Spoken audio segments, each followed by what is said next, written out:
From Storm Tracker 6, this is Forecast First, sponsored by Auto Owners Insurance. Simple human sense. The bulk of the precipitation that we had across the area this morning has left the region, but notice on live Storm Tracker 6 Doppler radar, we still have some scattered big mixes of rain and snow occurring across the region. Temperatures 40 degrees in Lansing and Jackson, 39 right now in Ionia, Charlotte, and over in Mason. Temperatures will actually stay pretty consistent as we go throughout the rest of the day, hovering in the low 40s, and we are going to be increasing the wind speeds this afternoon, and we are going to be holding on to the gusty conditions across the area even as we move into the evening hours of the day. But don't worry, there are some warmer temperatures in sight. 6 News at Noon starts right now.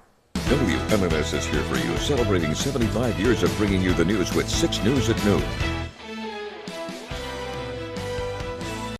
President Donald Trump now says he is willing to deport not only migrants, but also U.S. citizens. He made the claim during a recent White House visit with El Salvador's president. It's our top story at noon. Thank you for joining us today. I'm Megan Vaselli. El Salvador is holding a man in prison right now who U.S. officials mistakenly deported. However, as Natalie Brand reports, neither President Trump nor the Salvadoran leader say they'll return the man to the U.S. despite a Supreme Court order to do so. Ahead of his Oval Office meeting with El Salvador's president, a camera caught President Trump discussing sending U.S. citizens who commit violent crimes to El Salvador. Homegrown's next. The homegrown's built. You got to build about 5 more places. Yeah, that's big. All right. It's not big enough. Later, in front of a larger group of reporters, the president said his attorney general was looking into the idea. I'm talking about really bad people.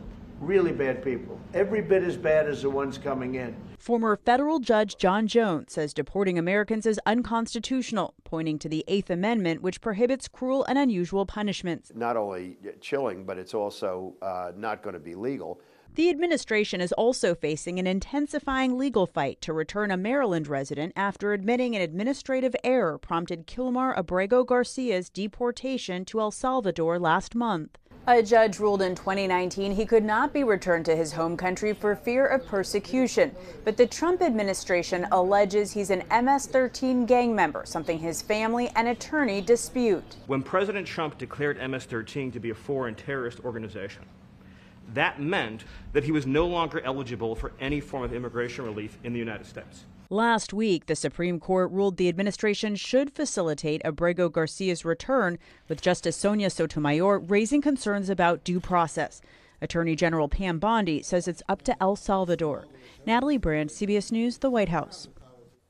Maryland Senator Chris Van Hollen says he plans to travel to El Salvador with the hope of getting the man released.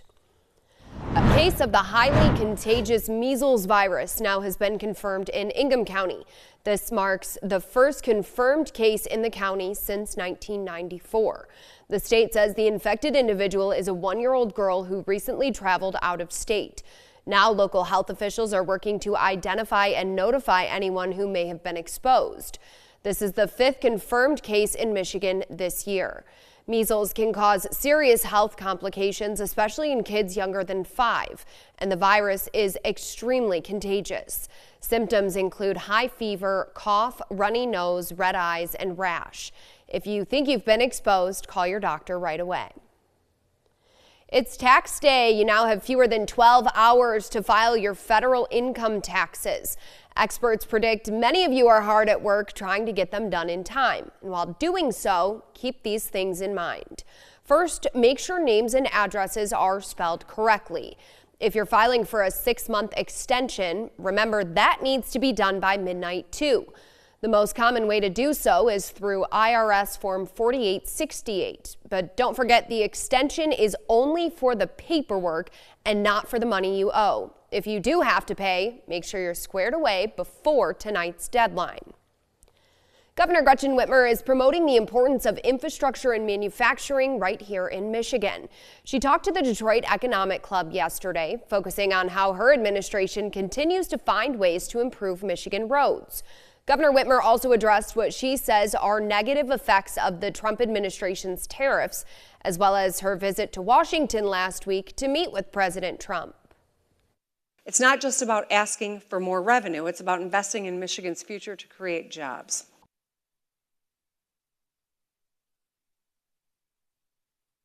Federal emergency declaration after last month's ice storm up north was the main reason for her trip to the nation's capital.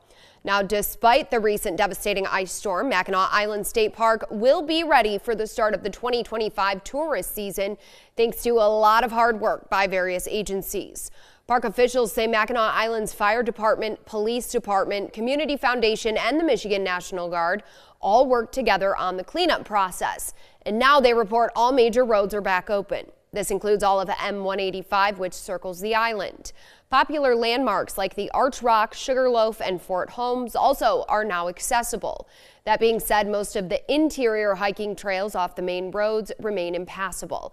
Officials say work to clear those is expected to continue for several more weeks. New at noon, the Michigan Lottery is honoring a local educator. It's part of its weekly Excellence in Education Award. Ryan Anderson is a case manager at Holt High School. He received a $2,000 cash prize and will have the chance at Educator of the Year. Anderson was called a champion for kids, and they say, quote, he's not just teaching, he's building bridges of confidence and friendship. The Michigan Lottery started the Excellence in Education Awards back in 2014 to recognize outstanding public school educators across the state. The #1 movie in the world on Netflix right now was inspired by a novel written by Mid-Michigan author Lori Nelson Spielman. The novel, published back in 2013, is called The Life List. It's about a woman whose mother passes away, leaving her with an inheritance, one she'll only receive if she completes a life list of goals she made for herself as a child. The novel turned into an international bestseller and has come to life on Netflix with more than 29 million views. From Storm Tracker 6, this is Weather First, sponsored by Auto Owners Insurance. Simple human sense. It is a cold and breezy day across mid-Michigan. The bulk of the precipitation that we had across the area this morning has exited off to our east, but notice satellite and radar still show some scattered rain showers developing across the area this afternoon. We still could see that wintry mix of rain and wet snow as well, but likely only for the next hour or so before dry conditions return to the forecast.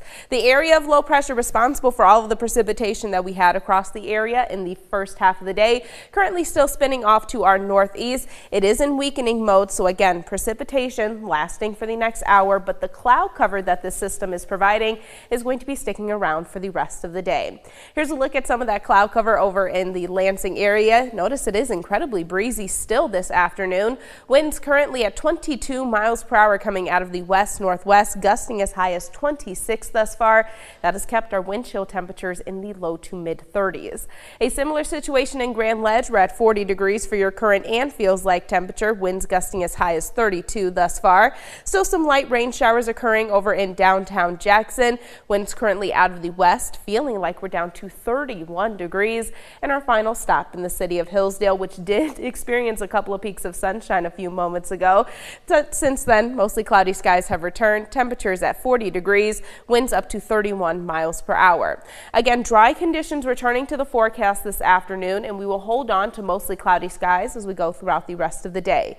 Cloud cover will begin to decrease overnight tonight, and that's going to set us up for a really nice forecast just in time for our Wednesday. Notice we are holding on to dry conditions, plenty of sunshine in the forecast as well, which will help temperatures to climb all the way up into the low 50s. A similar situation just in time for Thursday. We stay mostly sunny, temperatures rising above average at that point in time. And then late Thursday night into early Friday morning, a system starts to pass off to our north, bringing us a quick dose of rain Friday morning. There's another round of precipitation we are expecting Friday afternoon into the evening hours of the day, and that one does have my attention. The Storm Prediction Center currently has a 15% chance for strong to severe storms across mid-Michigan, extending all the way down to our southwest through portions of Oklahoma and Texas. That 15% chance for strong to severe storms essentially equates to a level 2 out of 5 risk, and at this point in time, it looks like all hazards are in play. So we'll continue to provide forecast updates on that within the next few days here. Gusty conditions sticking around as we go throughout the rest of our Tuesday, with winds up to 40 miles per hour possible. That'll keep our wind chill temperatures in the mid to low 30s during the day, and then notice overnight tonight we're falling right back down into the mid 20s. So it is going to be a chilly start to our Wednesday, but notice on our 6-day forecast that temperatures are actually going to be fairly pleasant. We're in the low 50s for highs, low 60s just in time for Thursday. By Friday, again, the chance for showers and thunderstorms returns to the forecast. The good news is we dry things out just in time for the weekend. Temperatures very close to average just in time for Easter. Yeah, going to be a really nice weekend for the most part. Yeah, so at least the weekend looks sunny and dry. All right, Kendall, thank you so much. Here's what's coming up at noon.